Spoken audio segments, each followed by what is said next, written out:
মাছের বাটি সরিয়েছো? হ্যাঁ মাছের বাটি সরিয়ে রেখেছি। জায়গাটা মুছো। বাবা আবার জায়গাও মুছতে হবে।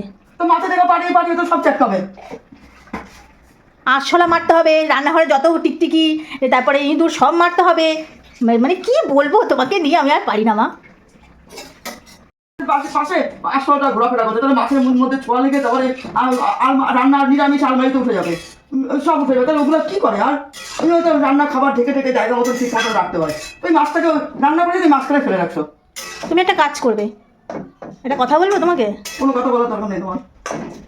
কি কপাল আমার। তুমি একটা কাজ করতে পারো মা, তুমি একটা কালকে সিসিটিভি ক্যামেরা রান্নাঘরে লাগিয়ে দিবা।